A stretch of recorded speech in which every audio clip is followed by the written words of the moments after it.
Les quiero hablar un poquito sobre lo que es el club que están haciendo los muchachos, Sebastián, que es el líder del club, y es microscopía y impresión 3D. Hoy vamos a hablar un poquito sobre lo que es introducción a la impresión 3D en medicina, en un caso muy concreto que es la medicina cardiovascular o la medicina intervencionista, por así decirlo. Entonces, quisiera compartirles lo que fue mi tesis en ese momento. Se llama Construcción de biomodelos y caracterización biohemodinámica de arterias carótidas, sin y con aneurismas mediante ingeniería inversa y simulación computacional. Entonces, esto aproximadamente va a tomar entre 15 o 20 minutos. Vamos a tratar pues, de hacer una corta introducción al problema. Les voy a explicar un poquito lo que hicimos, qué resultados se obtuvieron, unas conclusiones y finalmente pues un trabajo futuro que no lo voy a tocar aquí, pero es importante pues tenerlo presente. Entonces no sé cuántos de ustedes estarán familiarizados con las arterias. Las arterias son importantes en las personas, en los organismos vivos en general, porque son las encargadas de transportar sangre oxigenada a todos los tejidos de nuestro cuerpo. También son muy importantes porque generalmente las arterias son las que soportan la mayor presión en nuestro cuerpo. Es decir, las venas generalmente llevan sangre que no está oxigenada y esa sangre que no está oxigenada no presenta como una mayor presión dentro de lo que es nuestro cuerpo. Estas arterias, cuando ustedes les toman la presión, cuando se dice presión arterial, lo que les miden a ustedes es las pulsaciones que se presentan dentro de nuestro organismo, dentro de nuestro cuerpo, y cuando ustedes les dicen que les van a tomar la presión arterial, lo que les están midiendo es la frecuencia con la que estas arterias se expanden. Ahora, aquí vamos a hablar específicamente de las arterias carótidas, que son estas que están aquí en el panel derecho. Estas arterias carótidas son muy importantes para, para nosotros como seres vivos porque son las encargadas de llevar sangre oxigenada al cerebro. Sin esas arterias, la vida no sería posible. Es por tanto de que la vida no sería posible que estos eventos relacionados con accidentes cardiovasculares en Latinoamérica o en España, que se conocen como derrames cerebrales, se convierten casi que en la mayor causa de decesos en el mundo. Entonces ustedes me dirán de cuánto estamos hablando. Pues estamos hablando de que básicamente el mayor porcentaje de muertes alrededor del mundo ahorita es debido a accidentes cardiovasculares. No está muy claro por qué estos accidentes cardiovasculares son causados. Se tiene evidencia que son propensos o surgen a través pues, de factores genéticos hereditarios. Y hay unos casos que son bastante extraños, que son bastante particulares, que son los aneurismas. Y los aneurismas son pequeñas bolsitas que se forman en los segmentos arteriales por el debilitamiento de la pared de nuestras arterias. Entonces, como pueden ver en el panel inferior izquierdo, un aneurisma es casi como una deformación circular, como en forma de saco, por eso se llama sacular, o de forma fusiforme, que no tiene pues un establecimiento claro. Y es debido a esto que cuando los esfuerzos que pueden superar esas paredes ya se rompen, es que el conducto colapsa y empieza a salir sangre hacia nuestro cerebro o hacia otras partes de lo que nosotros entendemos como la anatomía dentro del cuerpo. Eso es importante, ¿por qué? Porque por eso le llaman derrame, porque se rompe la bolsita y sale sangre, y si no llega sangre oxigenada al cerebro, pues nuestro cerebro se muere. Básicamente, yo lo que quise hacer con este trabajo fue hablar un tipo especial de aneurismas, que son los que están afuera de lo que es la cavidad del cerebro. sobre todo en este tramo del cuello. ¿Por qué esos tramos son importantes? Porque si ese tramo se rompe, obviamente no va a llegar sangre al cerebro y vamos a poder tener un deceso fatal. Solamente en Estados Unidos en el 2013, 130.000 muertes por año se reportaron debido a este tipo de aneurisma. No son los más comunes, pero son interesantes de analizar porque es un conducto bastante primario. Entonces, ¿qué fue lo que se hizo en el trabajo como tal? Para tratar este tipo, la naturaleza de este sistema cardiovascular es compleja. Y para nosotros hacer estudios sobre ellos no es tan fácil porque estos son conductos que están dentro de nosotros, llevan sangre y si nosotros empezamos a experimentar sobre ellos es posible que dañemos al paciente. Entonces un estudio in vivo, que son los estudios que se llevan a cabo con personas vivas, no son viables porque modificar o tocar estas arterias, si nosotros las pinchamos, pues corremos el riesgo de que las personas puedan sufrir accidentes o un deceso. Como alternativa a esto, se presenta algo que es muy importante y es la fabricación de biomodelos físicos. Y aquí es muy importante lo que estábamos hablando de impresión 3D y algunas cosas que van a ver con Sebastián, de cómo convertir imágenes DICOM a sólidos STL para luego poderlos llevar a un programa como, como Inventor, como el que les estaba hablando Rafael, como otros programas para hacerlos sólidos y poder diseñar dispositivos médicos basados en este tipo de geometrías. Pero es muy importante no solamente saber que los podemos imprimir y que los podemos fabricar de alguna forma nosotros, tenemos que saber computacionalmente, mejor dicho, tenemos que saber cómo se comportan físicamente estos sistemas. Y hay dos formas de saber cómo se comportan físicamente estos sistemas a través de una prueba donde cojamos estos segmentos arteriales y podamos evaluar velocidades de flujo, volumen de flujo, presiones de flujo sobre estas paredes arteriales. Y la otra, que es una alternativa también bastante interesante, es utilizar simulación computacional, que se refiere a una técnica matemática donde construimos un modelo discreto, es decir, que no es continuo. Piensen en modelos discretos como unas escaleras, es decir, no tienen una forma continua, sino que tienen una forma fragmentada. Estos modelos discretos nos van a permitir describir de alguna forma toda la matemática que hay detrás de lo que es el flujo de sangre, nuestros segmentos arteriales. ¿Y por qué les estoy hablando de esto? Porque hoy en día es muy importante la simulación quirúrgica. ¿Para qué? Para que no afectemos al paciente y podamos de alguna forma resolver todas esas preguntas o esos cuestionamientos que surgen a través de, bueno, ¿qué pasa si ponemos un aneurisma en esta parte de la arteria? No podemos hacer eso con un humano, no podemos hacer eso con un animal, entonces tratemos de hacerlo con un modelo computacional o con un modelo que utilice modelos físicos.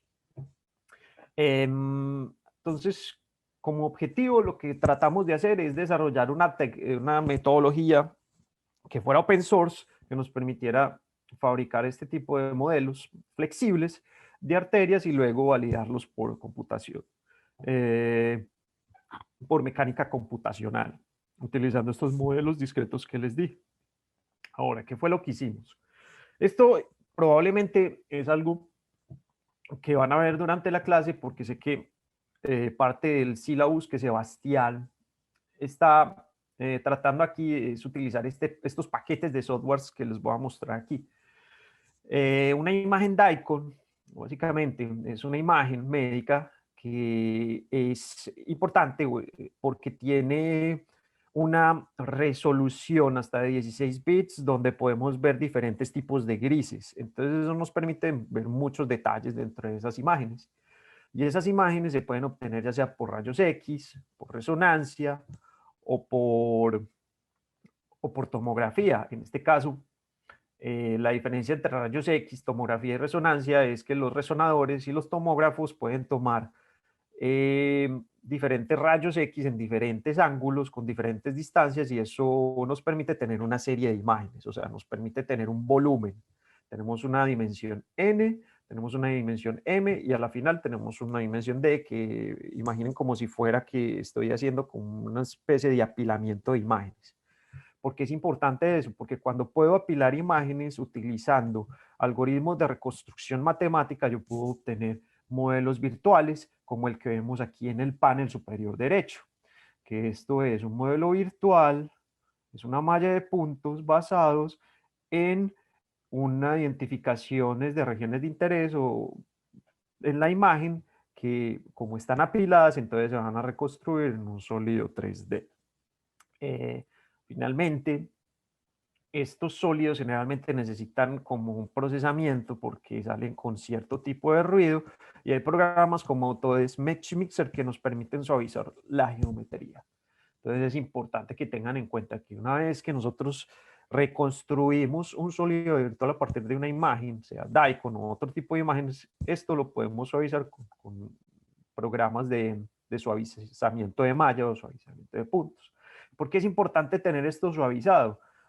Porque hay funciones dentro de Fusion 360 que probablemente van a ver, que es algo que se llama ingeniería inversa o el manejo de splines, y es cómo a partir de esta geometría, que es una nube de puntos, vamos a obtener un sólido que nos va a permitir de alguna forma no solo poder simular nuestra geometría computacionalmente, porque lo necesitamos así, sino construir un molde, porque podemos hacer operaciones booleanas con esto para inyectar un material flexible que nos permita recrear lo que tenemos en nuestra geometría virtual. Entonces, finalmente les quiero mostrar esto, y es que a partir de unas imágenes Daikon que obtuvimos de un paciente como tal, pudimos obtener un sólido en IGS. Cuando hablo de sólido, ya no es una nube de puntos, sino que es un conjunto de superficies bastante similar a lo que es la arteria carótida. Y aquí las dimensiones estaban un poquito escaladas porque necesitábamos hacer una validación experimental que les voy a mostrar más adelante en qué consistió. Y finalmente, ¿por qué estábamos haciendo todo esto? Porque queríamos evaluar en este tramo arterial si podíamos poner un aneurisma en cualquiera de las ramas del callado aórtico, sea la principal, sea la interna o la externa, que son estas tres ramas que ven aquí. Esto es importante, ¿por qué? Porque ya se los mencioné anteriormente. A un ser vivo no le podemos hacer esto, o si lo vamos a hacer es muy complicado y muy costoso hacerlo. Entonces, ¿cómo fue el proceso? Una vez teníamos este modelo virtual, utilizamos impresión 3D para fabricar un molde que nos permitía obtener una geometría real. ¿Por qué hicimos el molde? Porque generalmente la impresión 3D, algunos materiales de impresión 3D, no de bioimpresión, sino de impresión 3D, son muy rígidos, y las paredes, nuestras arterias, no son tan rígidas, tienen cierto grado de flexibilidad. Resulta que hay un material que se llama el polivinil alcohol que presenta propiedades muy, muy parecidas a lo que son como la resistencia de nuestras arterias. Lo que hicimos con impresión 3D fue crear el molde para poder inyectar este PVA y así obtener nuestra arteria flexible. ¿Y cuáles fueron los resultados que obtuvimos de esto? Pues al principio obtuvimos las imágenes de un paciente normal, sano. Estas son imágenes Daikon de un paciente real que nos las donó un instituto de Medellín. Finalmente hicimos la reconstrucción 3D de la arteria carótida. Aquí hacemos pues la segmentación. Es probable que ustedes en esta clase vean cómo se hacen para obtener un sólido virtual o una nube de puntos de nuestra arteria carótida. Normalmente lo que les dije es que hay algunas imperfecciones dentro de nuestro sólido virtual y nosotros tenemos que de alguna forma suavizar o quitar todas estas imperfecciones para tener nuestra geometría deseada. Finalmente, cuando en esta geometría vamos a Fusion 360, a utilizar el módulo de ingeniería inversa para obtener el modelo sólido, que ya es de superficies. Este modelo sólido nos sirve para hacer este algoritmo matemático de discretización que les hablé al principio para poder simular cómo se comporta el fluido dentro de la arteria. ¿Y cómo se ve esto? Miren a la izquierda. A la izquierda tenemos un segmento de la arteria. Este es un corte transversal donde podemos ver las velocidades del fluido. En rojo están las velocidades más altas y en azul están las velocidades más bajas. Entonces aquí vemos algo interesante para este primer caso en una arteria sana. Es que vemos que a la bifurcación de la arteria, cuando van llegando los vectores de velocidad a la arteria, vemos que aquí se pinta de azulito. ¿Eso qué quiere decir? Que es muy probable que cuando llegue aquí la velocidad se vuelva cero. Y eso es muy importante porque eso quiere decir que pueden haber algunos contraflujos debido a esta barrera acá y podemos observar que así se comporta como el flujo de sangre normalmente en nuestro organismo.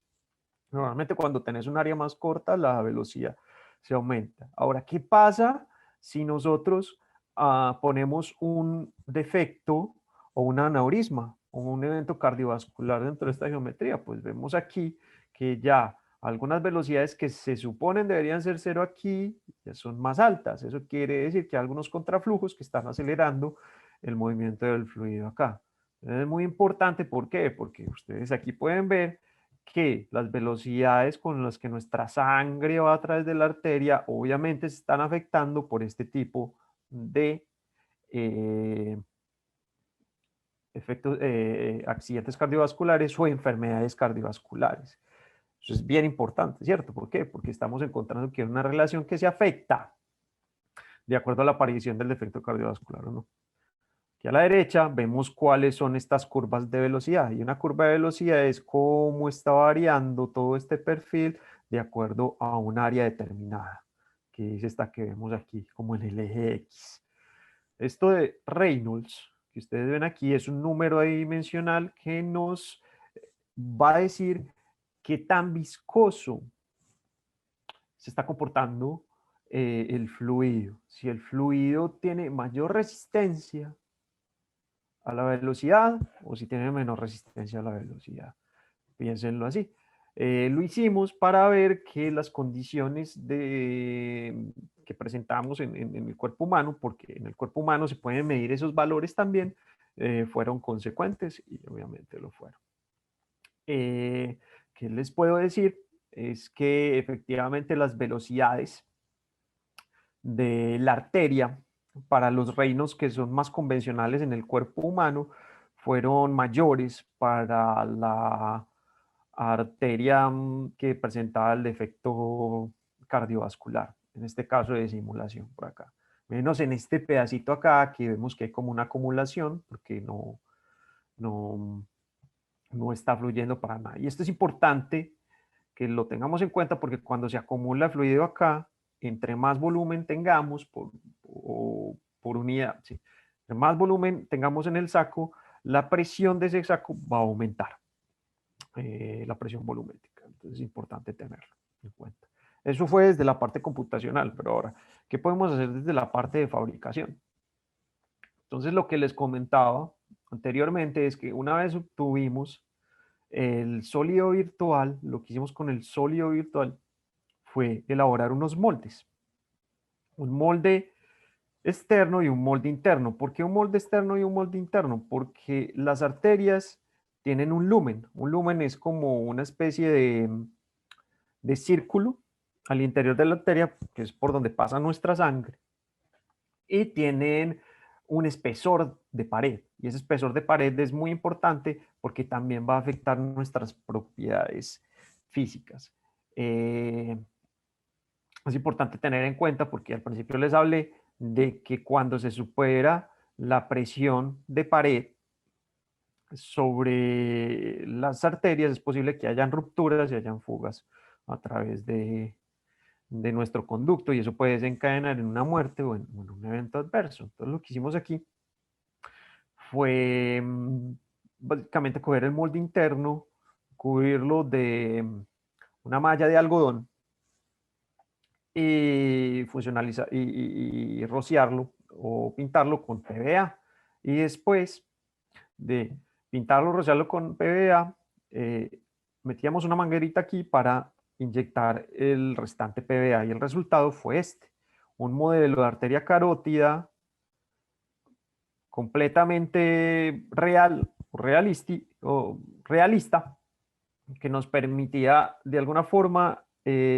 testear o entrar aquí un fluido, en este caso agua, podría ser, o una combinación de agua con glóbulos rojos, para hacer una modelación realista de lo que era como el tejido que estábamos haciendo acá. Entonces, si ustedes ven acá, esto luce como una arteria, como tal, y es bastante interesante, como una arteria carótida. Entonces, lo que les quiero mostrar en los siguientes dos videos es esto. El primero es este.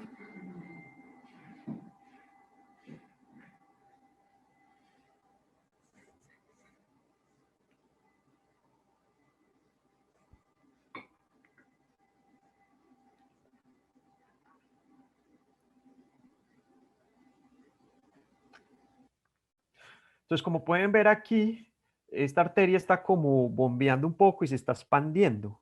Entonces, imagínense que esto es lo que está pasando dentro de su cuerpo, pero ahorita lo podemos ver gracias a tecnologías como la modelación, la impresión 3D, Fusion 360, 3D Slicer, y lo podemos ver. Ahora, ¿cómo hacemos para ver cómo se está comportando el fluido dentro, que es lo que queremos ver, porque en teoría lo queremos comparar con nuestro modelo computacional? Hay diferentes técnicas. Una de las técnicas que nosotros tenemos para hacerlo es el ultrasonido.